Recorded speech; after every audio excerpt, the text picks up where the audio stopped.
Adapting a sanding cabinet to reduce grinding dust. Part 1, Modifying the Cabinet. William Hovey Smith, 2016. I'm the owner and founder of a new company, Hovey's Knives of China. Now also, there is a job opportunity at the end of this video, so stay tuned. This is Hovey Smith, the Backyard Sportsman. And this is a central pneumatic blast cabinet from Harbor Freight. And what we have done with it is modified it and installed a grinder on the inside. When we're making knife handles and grinding knife handles, some of the materials are actually toxic. And others, you just don't want to breathe that much dust, so it's best to capture it as well as you can. And that's what this cabinet is all about. And we've hooked the exhaust of the cabinet up to our friendly shock back here. So as soon as we work things on the grinder, then it'll pull any dust out and put it in the vacuum. It's being on wheels enables us to move it anywhere around the shop that we care to have it. Now we've done some things to also dampen the noise. It's on a piece of rubber between it and its dolly. It also has a wooden sheet in place of this piece of metal on the inside, again, to keep the vibration and noise down in the shop. So we'll bring up the camera and give you a closer look at it and actually give you a little demonstration. You can see the grinder on the inside, and it has its own light, so we can turn it on. And now that it's running, the noise is not too bad. But we're going to be working mainly with this wheel right here.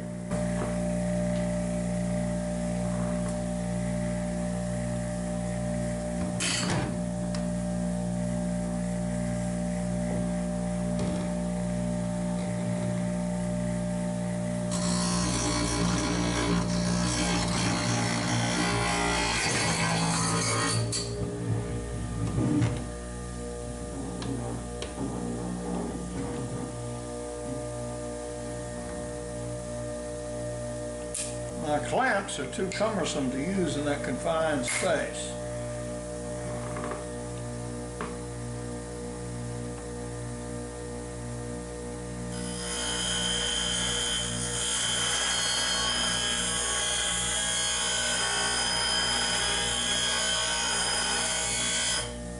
Okay. Put it on a vacuum cleaner.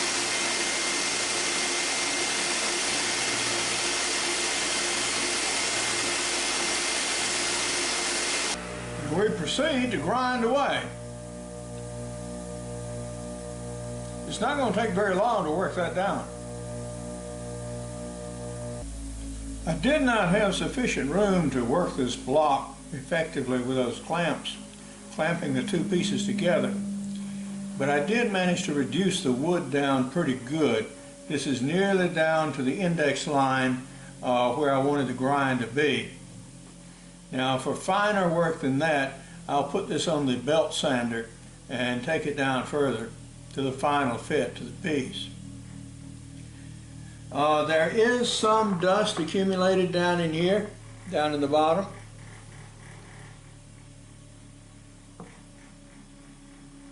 And that is wood dust.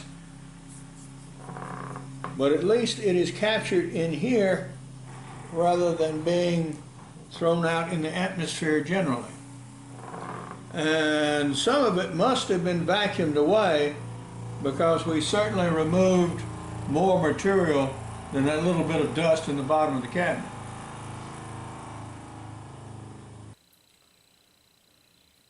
One thing we found working with our blast cabinet here that we're converting into a grinding cabinet is that this aperture is actually too small for even me with my relatively small hands to work effectively.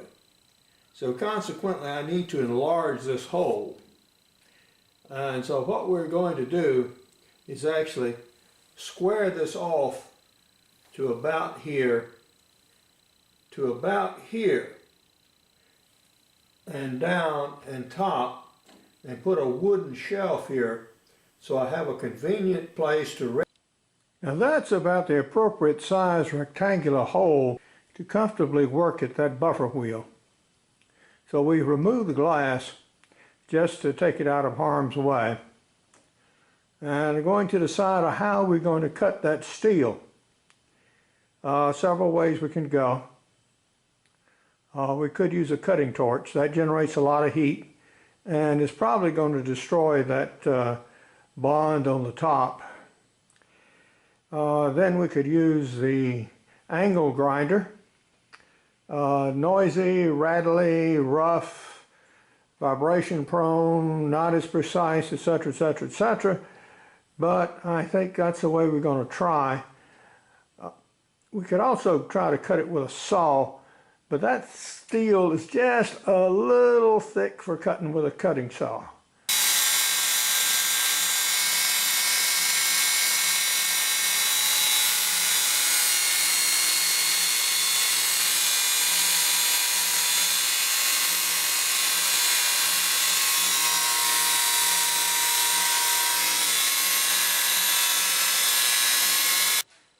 This piece, in case anyone should wonder, is much too hot to grab.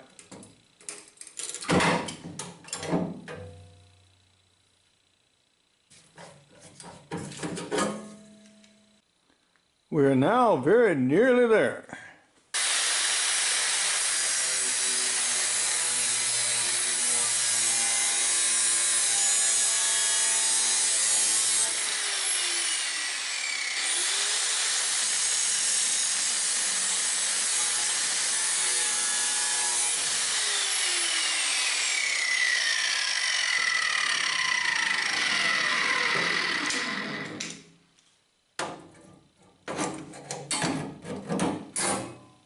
Okay, we have our hole. Now we're going to take this grinding stone on the electric grill and take off some of these very sharp edges. You can see how these feather edges, which can stand up, that's nearly a ½ inch, are super sharp. And so this would prevent any wood from actually fitting down over the metal, which I intended to do. So we've got them ground down now. So we can take the drill.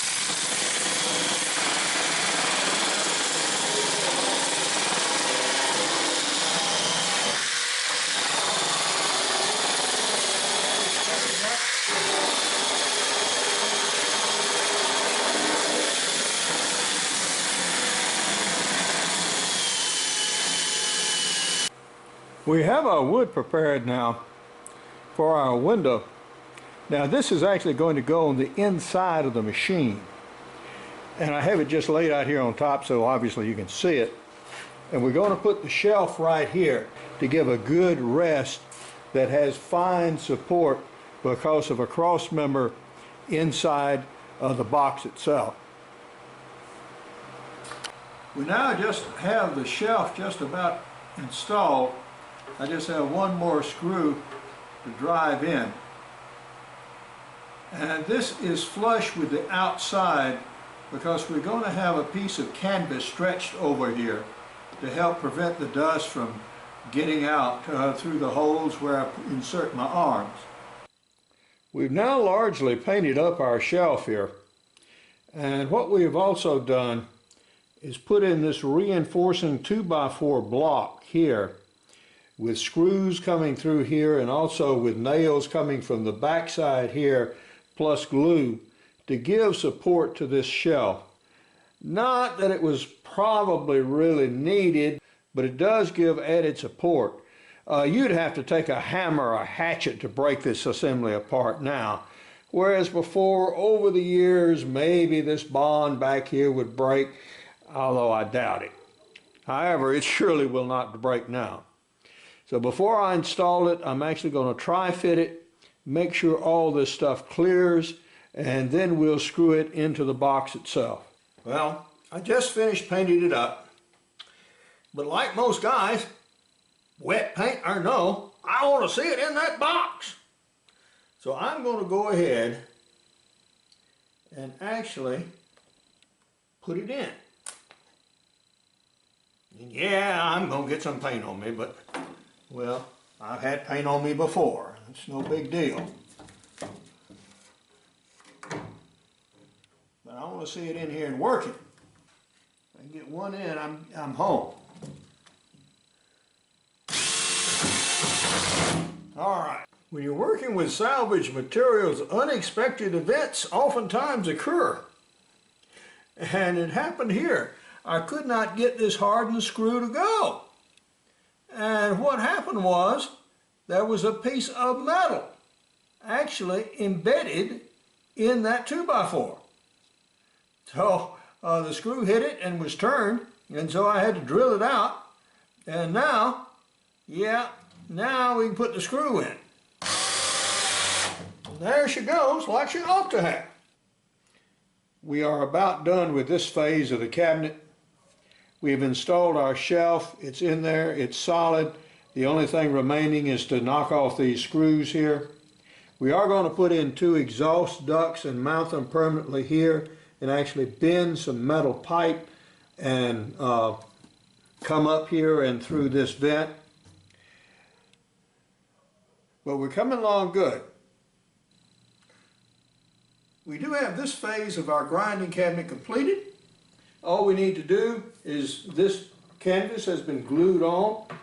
Once the glue sets, I'm going to put a couple of screws here in the wood, 2 slits here for the arms, and this is just glued on the outside because ultimately from time to time we will replace this canvas. My cabinet making is certainly not fine craftsmanship, and I never intended it to be. I am by nature and inclination and training a military engineer. I take materials I got, I use the tools I have, and I make what I need. And if they don't look pretty, that's not too significant as long as they are sound and functional. So that's what I'm after with all of my projects. So if you're looking for a video on fine cabinet making, no, I'm not the guy for it. Although, I do need some people like that. We're going to start producing knives in January. And I need a couple of guys or gals, probably single I would suppose, who want to take this up as a serious endeavor. Like with any startup companies, we're not going to be able to pay anything to start with. You'll receive some good training, I'll take care of your expenses, and so on and so on and so on, until we can get this thing going and actually producing some money. However, that will come. And if you come with me, if you stay with me, then you'll have the chance to be on the ground floor of a company and even become a company officer. Interesting. So for now, this is Hovey Smith, reminding you to hunt what you eat and eat what you hunt. Be legal, be ethical, be safe, goodbye, God bless, and see you next time. Here are some of our knives shown what is very soon to be our registered trademark. These are a few others of our patterns. There are more than 15 right now, and more coming every day. I am the author of Backyard Deer Hunting, as well as a series of outdoor books produced over the years, all of which have chapters about knives.